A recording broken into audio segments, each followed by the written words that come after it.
A pleasant good afternoon. It's Monday, the 7th day in July in the year 2025. My name is Christopher Jones, and I'm joined in studio with Sherrod Duncan. And this is a special edition of the APNU Elections Update. Sherrod Duncan, good afternoon. Welcome to the Very good program. afternoon, Chris. It's a privilege to be here with you this afternoon.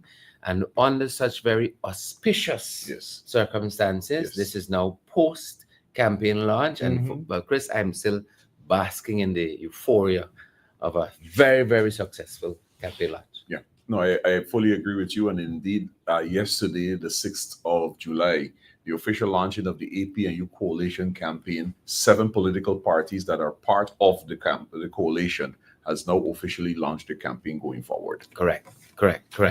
So it was a fantastic day. Weather-wise, the people came out. The coalition base. This is the Apnu coalition because there are several coalitions now. Exactly. So we have to be very clear.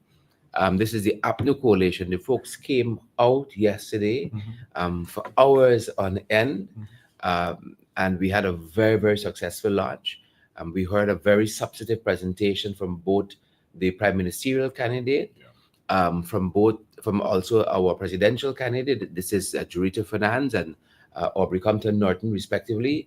And all of the other speakers yesterday really, really had very substantive presentations, and some of them we're going to reflect on today. Yeah, definitely. And of course, I know the viewers who had the opportunity yesterday to view if they were at home, and particularly those who were on the Square of the Revolution, they heard from some fresh faces, new candidate. Particularly one that jumped out is young Rovaldo Birbal. Correct. We saw the responses online, and of course, as we mentioned, Correct. Rovaldo is one in a slew of fresh new candidates that the APNU will essentially be putting those persons out there, the information and so forth. Yeah, I know also that Eden Corbin. I don't want to say Eden was rolled out, but he was made known that young Eden Corbin, young student at law in my days, that's what we were called, students at law. Yeah. He's also announced as a candidate. Correct. And I tell you this, we have not had a chance to hear from Eden Corbin as well. But as our CARICOM neighbors, happy CARICOM Day, the Trinidadians say you're gonna like yourself when you hear Eden Corbin. When you get a chance to hear him. Exactly. Just like Rovaldo, these are young people who know themselves. Correct. They're already persuaded in what they believe. Yeah. And I think you're going to be just as blown away by young Eden Corbin as we are. Correct. It's a breath of fresh air. Yeah. And I don't mind passing the torch Exactly. to these young people. Exactly. It's like I said, people, the thousands of persons who were on the Square of the Revolution yesterday, essentially what the campaign deliberately did.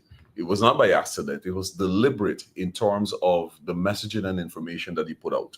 And as agreed by the campaign well over a month and something ago, that only on launch day, we will reveal X, Y, and Z. Yeah. But there are lots more to come. Yeah. Lots of surprises. Correct. And the only way you follow that surprise is that you got Correct. to be part of the campaign as it continues to move throughout the country.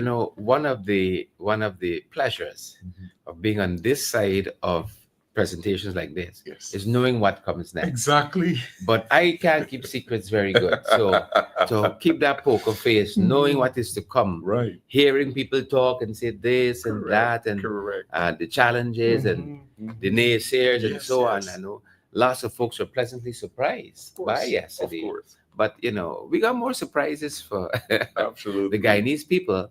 But more than just the excitement that comes with campaign, there's a sound message that Guyanese are being drawn to, and that's a beautiful thing.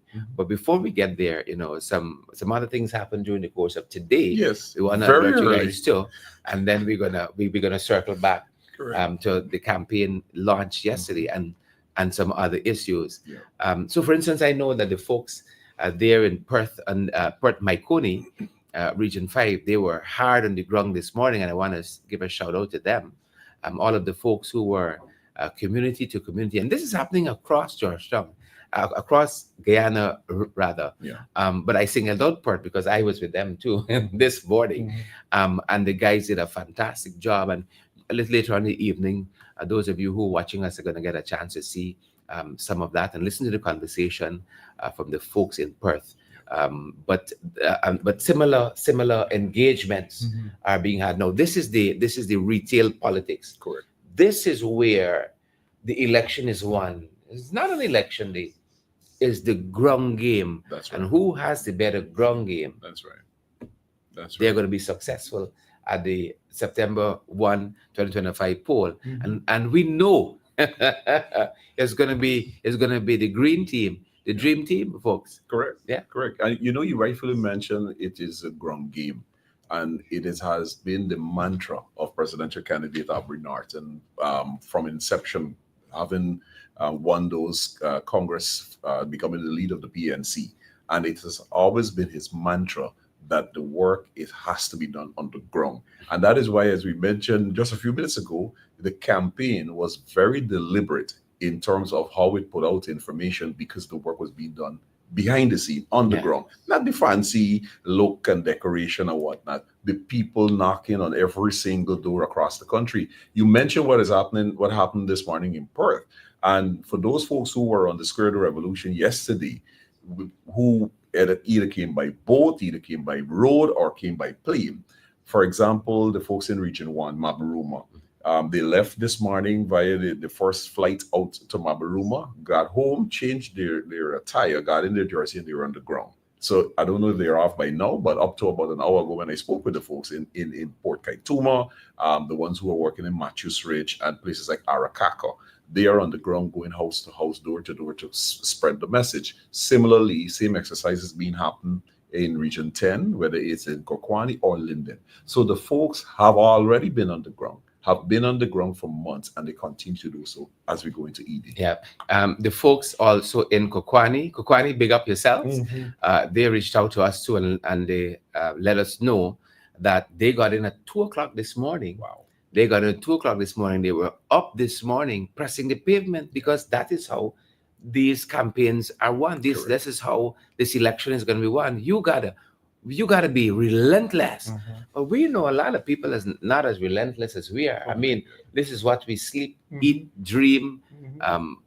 Every waking moment is spent thinking about these issues, and not only thinking about them, that bringing action to bear. So, for instance, long before lots of the folks who are watching us now got up this morning, there was a small team outside of the Umanayana. Chris, I saw you did some of the action there. Yes. In fact, I went after you because I know you were there earlier with the team. And it's significant. And again, it is because the APIU coalition, with all of those parties a part of it, including the PNC, which is a mass-based political movement, no stranger to elections and so forth. And note that nominations day is on the 14th of July, which is next week, Monday. Yes. But one of the most important things that has to happen on nomination day, I mentioned this on a previous program, is the parties that got there first to make their submission of their list of candidates. And why is this significant and important? Is like if, for example, on the APNU's list, which will have a Sherrod Duncan as a candidate, the APNU will be the first party to go in, because the APNU is the first party to have arrived. And they have arrived today. Yes. This morning, one week out. They already line up. You know, like you would go to a stadium or whatever, you line up for us and whatever the case, or you go outside a bank and you line up to be the first one to go to the bank. So the APNU is already in line outside of the Umanayana, waiting to enter to submit their list of candidates nomination day, which is the 14th of July, 1 week away.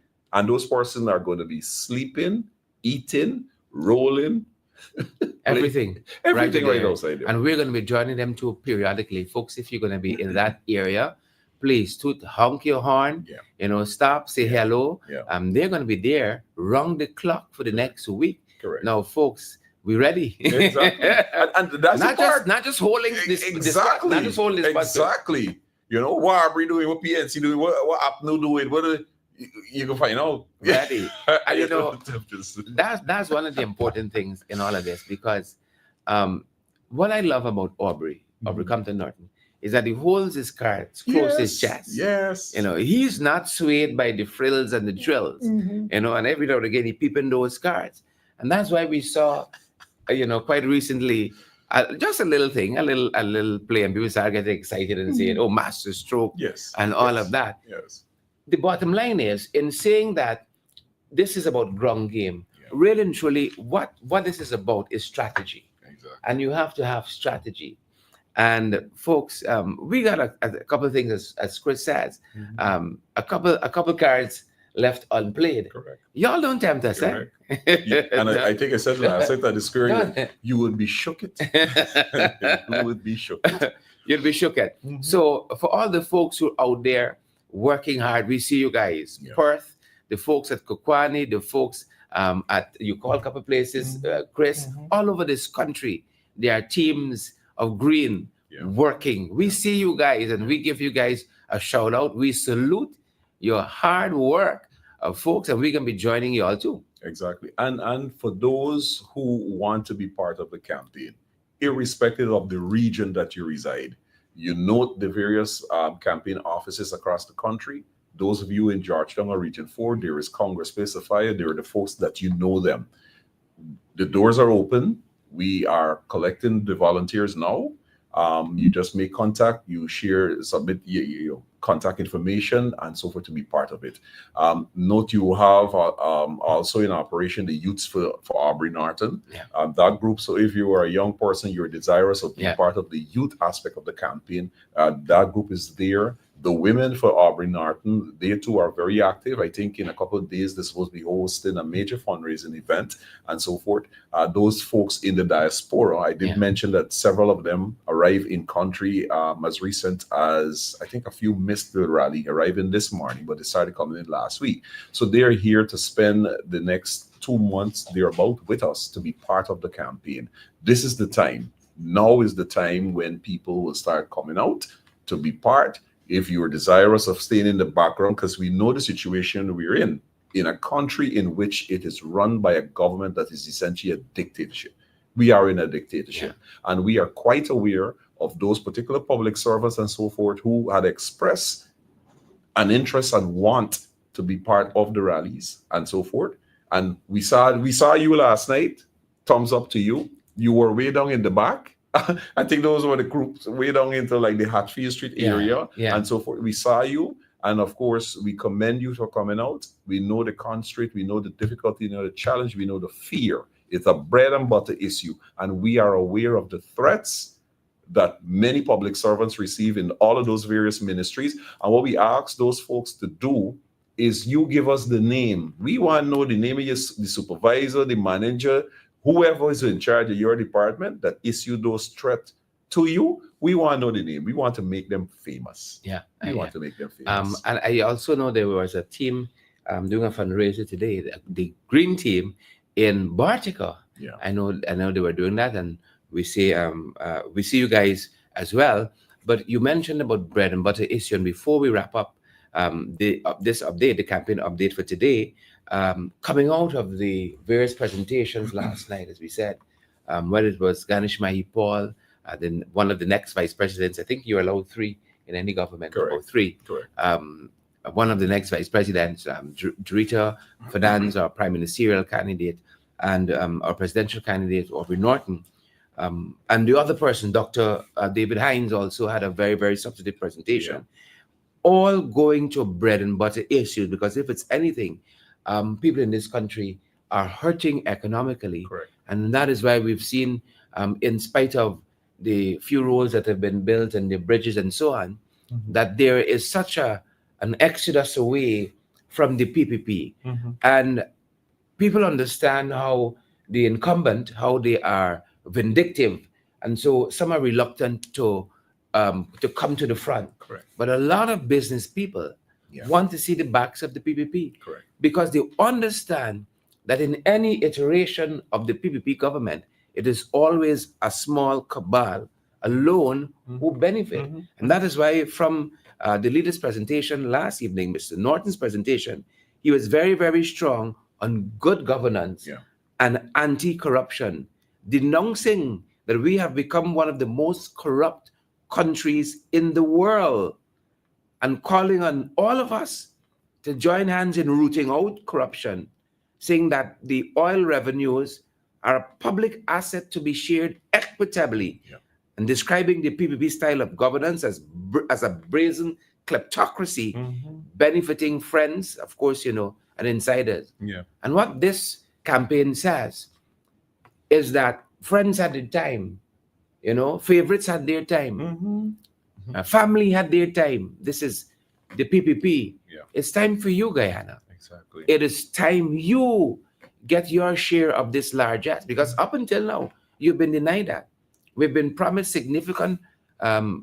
significant raise in wages and salary. We have not seen that. The pensioners are hurting. Our students are hurting. This society is hurting, and we can pick up any number of issues, Chris. Exactly. No, but piggybacking on what you mentioned in terms of the presidential candidates presentation, one key phrase that stood out to me, and I think it should also be part or one of the mantras of this campaign. Presidential candidate Aubrey Norton said last night to the Guyanese people, and I quote, "Have no fear, you will have your share." Yes. That stood out to me, because that is the issue. When you speak to people about the bread and butter issue, everybody will say that, listen, we are aware that the oil resources, only a few people getting it. And we welcome, and it is important, infrastructure development. It is needed in any country that is developing. We welcome that. And that will continue under our administration. But then in terms of developing the human capital, you have public servants to this day, they haven't gotten their share.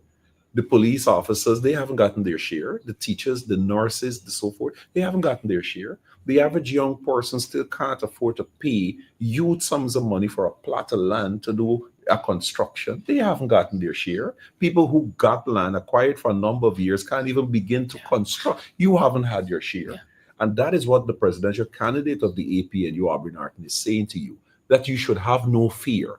Under an APNU, Aubrey Norton-led administration, Guyanese people will have you will get your share. And that is significant. It's time for you. Exactly. It is time to put you first. We have seen it. We see how people live lavishly than how they started when they entered government.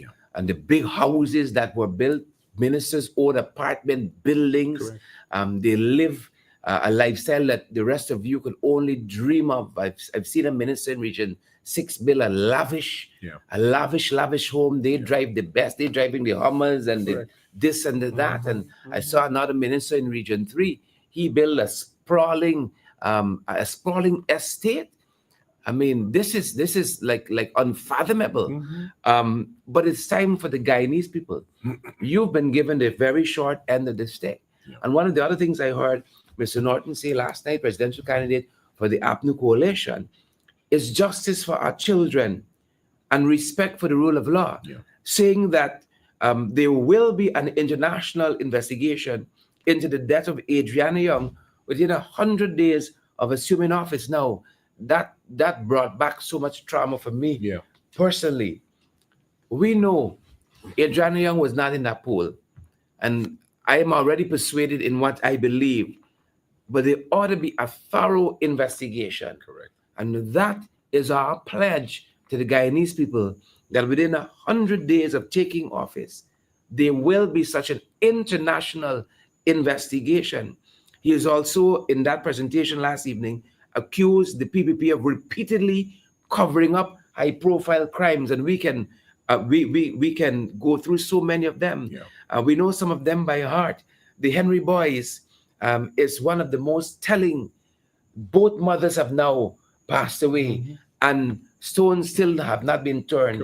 Even though there were pledges, we'd leave no stone unturned. And I know what is even more heartbreaking for me personally, and I'm certain for you, Chris, as a legislator, is the fact that we had a motion in the National Assembly just to talk about this issue in the National Assembly that was denied for 5 years.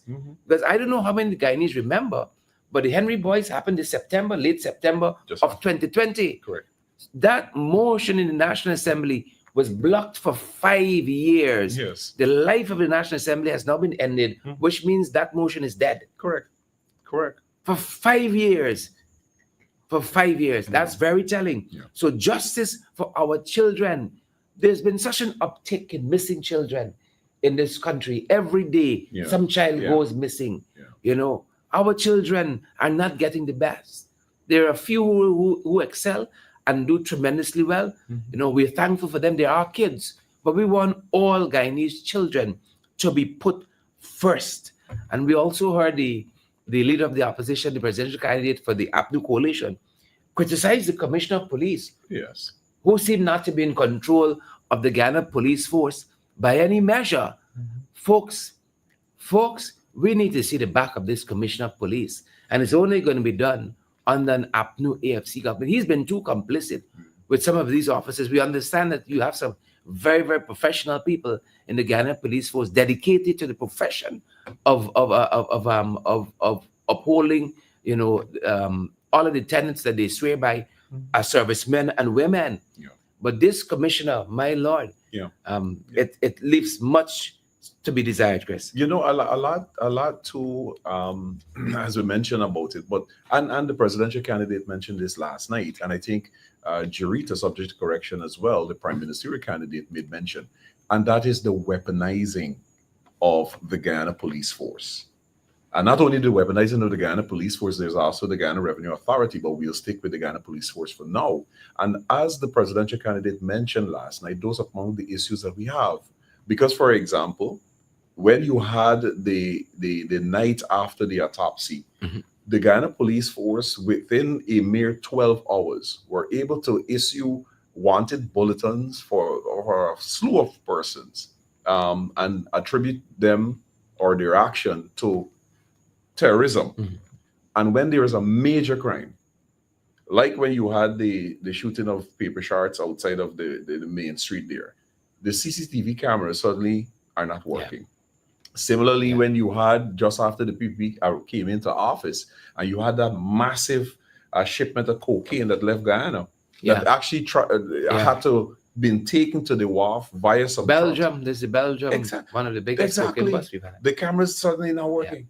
And that is the situation we got. If the PPP decide that Sharon Duncan is making too much of political headway in this campaign, the police could turn up by Sharon Duncan house, because somebody in the PPP can simply pick up the phone and call one of them and say, go. They feel threatened. Exactly. That is the situation we got in the country. And you juxtapose what is currently obtained to when the APNU was in government, and you have every single Guyanese, irrespective of the political persuasion, will say to you that indeed and true, when the APNU was in office, I felt safe. You could have called the police if there's a crime. Within a matter of days, the police were able to solve those crimes and so forth. They were allowed to be a professional Guyana police force bunch. But since the PPP came back to office, they took over the police force, they weaponize it, and they use it to go after their political opponents or any people who dare to speak ill about the PPP. Yeah. You know, Chris, you mentioned the paper shorts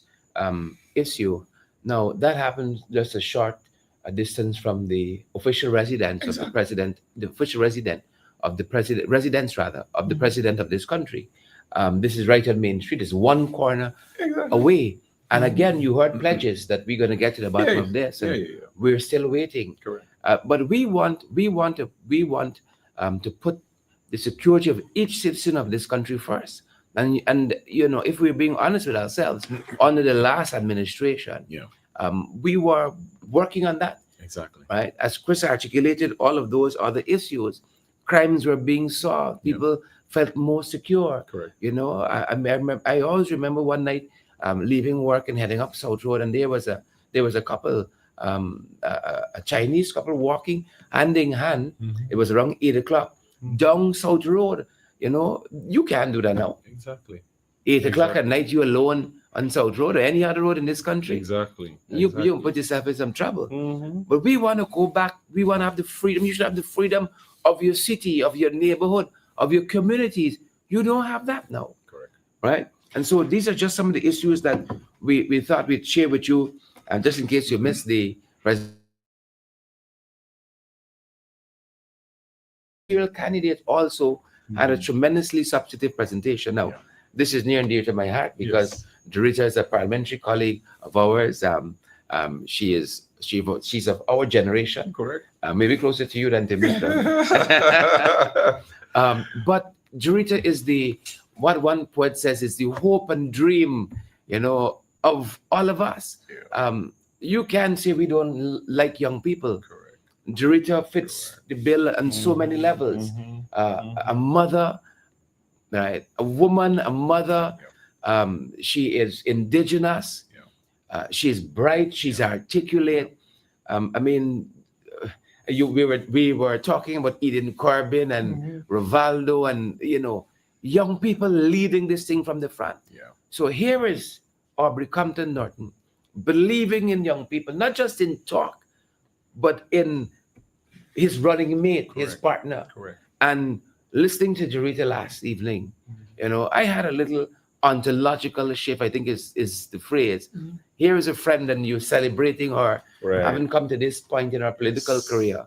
And just in awe, listening to her articulate so many issues of integrity and leadership, and a place where she excelled, being an economist by training at university level, at the master, at the undergraduate level, at the master's level, understanding these issues. And she served for 5 years as a point person in the National Assembly, talking about the cost of living, as we've been articulating here this afternoon, and about how people are hurting in this country, economic mismanagement in this country. Look at the sectors. Sugar, you can see where that's going. Even rice that has a surplus, we can't even benefit from that because there is nothing to capture that. Rice going to waste, literally being dumped by the tons. So even what's supposed to be a blessing end up being a setback, a challenge for us in this country. What our workers earn, what our public servants earn in this country. Youth and education. Now, she would understand this, having walked this way before, and what it means to our young people. Not just to have tokenism, but understanding this, something now. Where free education started in this country. What happened in 92? What happened in 2013 when those tuition fees that were instituted under the PPP were hiked under the PPP in 2013? Started out as free education up until 1992, and it's always been the dream of the Apnu coalition to return it to free education. And that has always been on the cards. Now we have the money to do it. It has been done. We will maintain it. But talking there last evening about guaranteeing not just free education. You can't walk to UG. You got to eat while you're there. As a young person, the challenge, I understand that, of working and studying. I always say hats off to the people who can do it. That is another level of discipline that is needed, working and studying. And we're saying we want to challenge our young people to be the best that they can be. We want to put our young people first. And here is the prime ministerial candidate last evening rolling out one of these policies, that says that we will give every student a monthly stipend of $50,000. Go and focus on your studies. Go and focus on your studies. Among some other things that we're going to be doing for our students, for instance, like trying to offset some of their housing expenses, rental expenses, and so on. You gotta go. We want our kids to be better than us. That's every parent's dream, and we want to give them that extra leg up. We want to give them that running start by putting them first, as they should be put first. Look, Chris, youth policy council, youth council was launched under great fanfare 2 years ago, 3 years ago. With the allocation of 150. Go ahead, sorry. Every budget cycle we ask. Now, the person who speaks on this issue is Gail Teixeira. Big youth. She speaks to this youth council. Much fanfare. What has ever happened to the youth council? You see, cutting ribbons and sustaining programs are different things. You see, it's like movement and progress. There's a big difference. People could be moving, lots of people are moving, but showing the progress is different.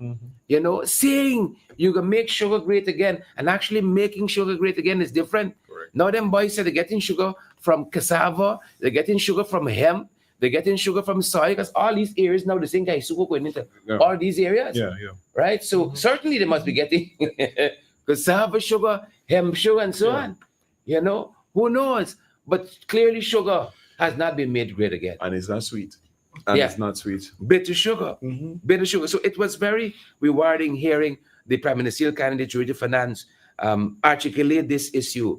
They promised to invest significantly in the University of Guyana, strengthening lecturers' pay, strengthening infrastructure, strengthening our international reputation. Because, folks, as someone who sits on the UG Council, they will tell you free tuition is one thing. Yeah. But if we want to attract the best Correct. lecturers, internationally trained, if we want to attract doctors, that is part of your ratings of a university. How many doctors do you have in the different programs and so on? We got to be able to pay people well. It's only so far what they say, it's service to country is going to take you. People still got to live.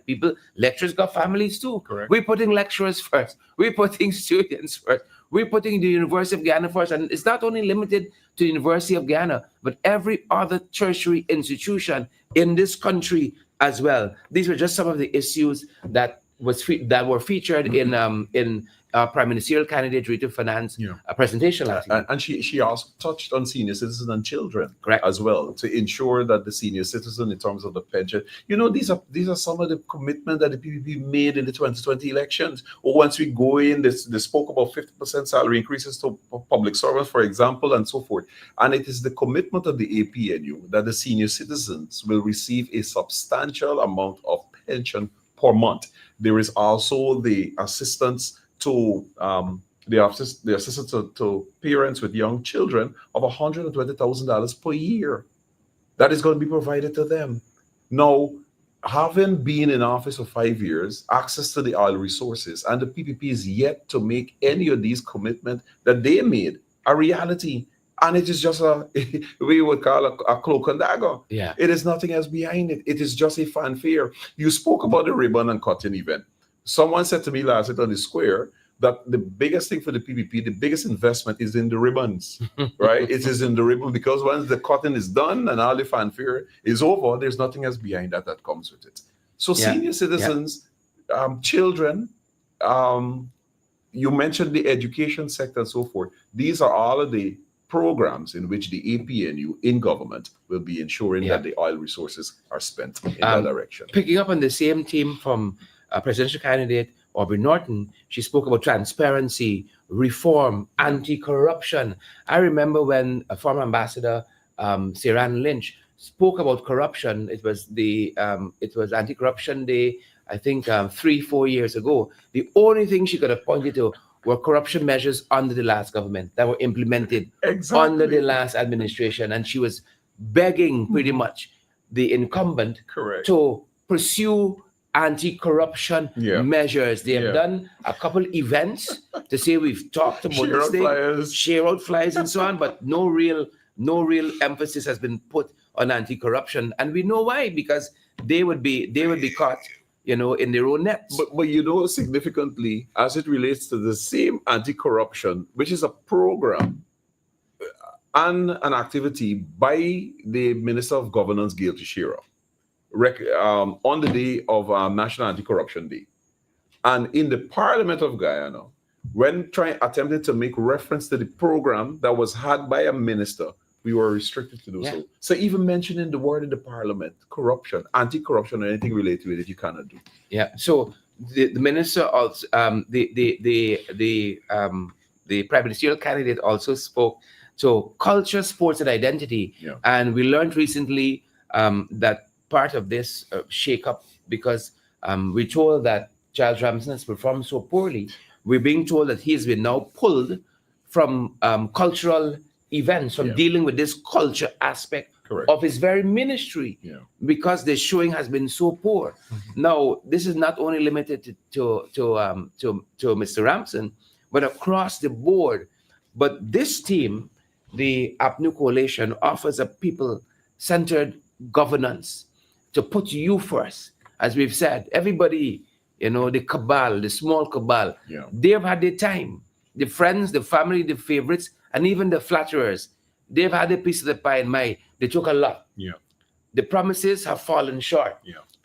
Guyanese, you should have been getting your electricity. Your light bill should have been half by now. Correct. The construction of the Grassroots project isn't even a quarter way gone. Mhm. It has been stalled for the last 2 years. And I mean, the project has collapsed so bad. yeah. We are now paying the contractor Correct.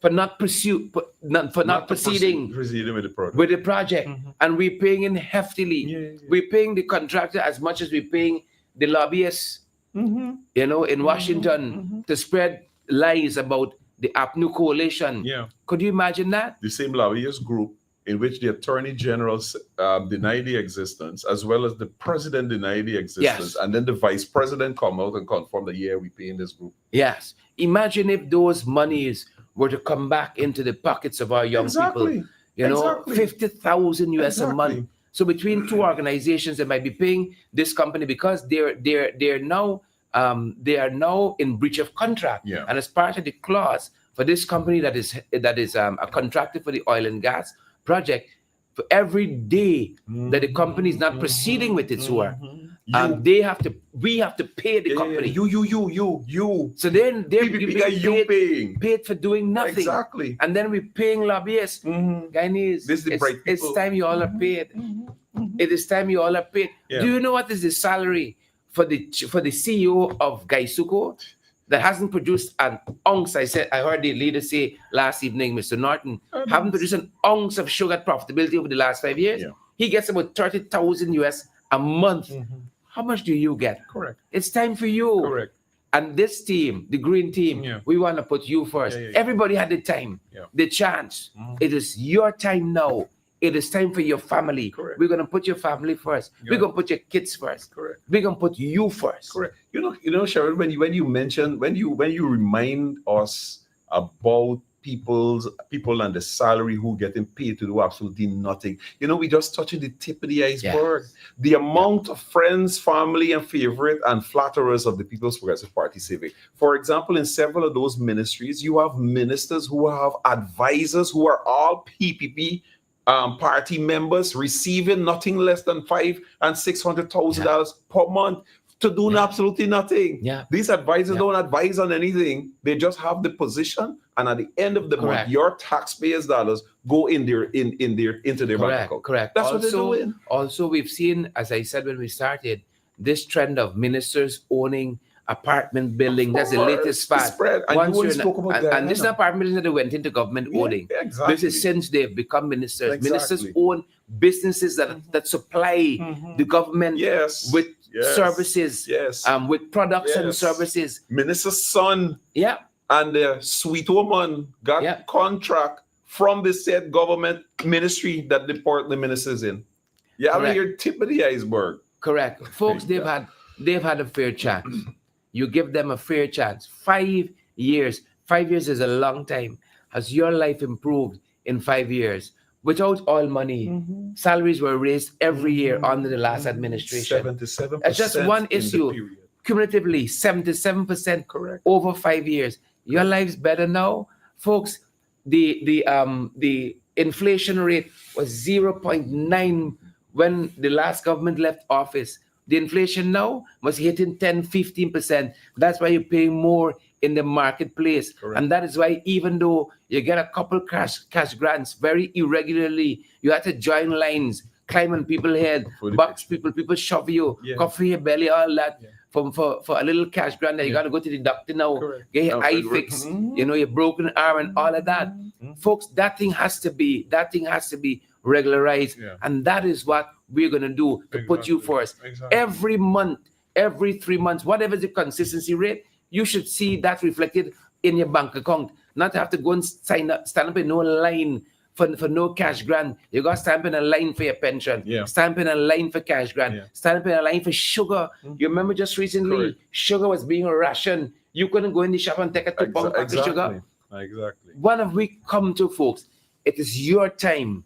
We're putting you first. Everybody had the time, right? It's time you all get 1 and 2, nice vehicles too, and so on. It's not just for friends, family, and favorite. Guyana, we got enough. We got enough coming into this country via oil. Correct. And if we add gas to it, the mineral wealth, gold, diamond, bauxite, timber.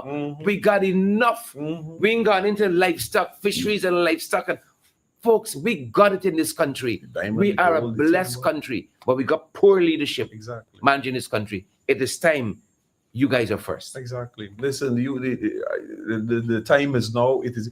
Could you imagine, in a country like ours, we have a population that is less than 1 million people. We have the fastest growing economy in the world. A population less than 1 million people, and to this day, public servants receive starvation wages and salaries. The pensioners barely getting a pittance at the end of the month. That by the time they collect the pension, Doctors are crying out oh my God, about the overtime because we have some new buildings. Can we call them hospitals? We have some new buildings now. These doctors are stretched, right? But the overtime doesn't compensate. But you're on call more, but it's not reflected in your pockets. What kind of country is that? You mentioned the new buildings, not hospital. No. Let me listen. You know, when you really study the PPP, you want to know how they managed to stay in office for such a long time. Honestly, that regional hospital at Diamond, the area in which it is constructed, virgin land, nothing else around it. So one would say, when I started construction started, I saw next door another empty land. I said, well, hereby, finally, PPP making sense here. Because when they build this hospital, right next door there is a big parking lot they're putting down. That was my thought. Lo and behold, I come enough from the airport, go around, it's going on the back there, one long traffic congestion. And I trying to figure out what is happening there. When I reach in front of the hospital, then to realize that empty space next to that hospital is not a parking lot.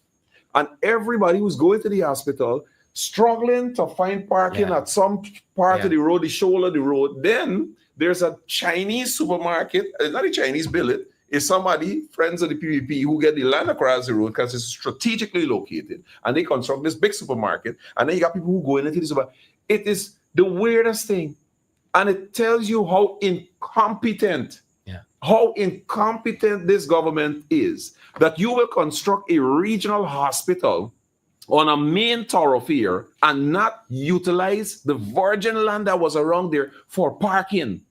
And similarly, you have, like how the APNU plan is to decentralize essential government facilities and take them just out of the city. So you ease the congestion. They built that regional hospital without considering parking for vehicle out there. Yeah. Incompetence. So folks, as we wrap up, the other building in Enmore that they cut the ribbon to, I was quite surprised to see in some of the photographs. The road to get to the building is so potholed, so muddy. You got to walk through so much mud to get, but ribbons got to cut. Yes. Ribbons got to cut. Correct. We did it. Roads that were built last month falling apart. Of course.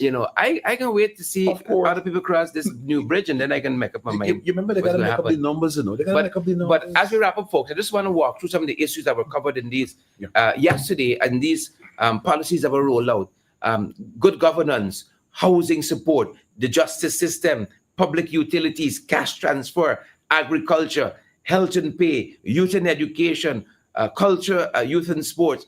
Homelessness was also part of the discussion. National unity was also part of the discussion last evening as well. The cost of living, or public servants, how better off are they? We did talk about youth education, our seniors, our kids, employment largely, the inclusion of our indigenous brothers and sisters, anti-corruption and transparency, culture and identity, and a governance philosophy that really centers around you. And I'm putting you first. Yeah. We're going to put you first. Yeah, I think that's our update for today. All right, viewers. So thank you very much for being part of the APNU update. And of course, in the coming days, you will see a rollout of new faces that will be part of these update programs as well. And we'll keep you informed. Again, next Monday, the 14th of July, will be nominations day. And this is going to be had at the Umanayana, right there in Kingston, across the way from the Pegasus Hotel. The APNU contingent is going to be gathering at the corners of Lamaha and Main Street. We ask persons to be out there by 8 o'clock in the morning. Get your t-shirts ready. And of course, the procession will leave and head to the Umaniana shortly thereafter. So Yeah. 8 o'clock on Monday the 14th, gather at the corners of Lamaha and Main Street Correct. as we take our list of candidates in. Correct. Good being here with you folks. We're gonna have another update tomorrow, I think, Chris. Yes. Yeah. So see you guys tomorrow.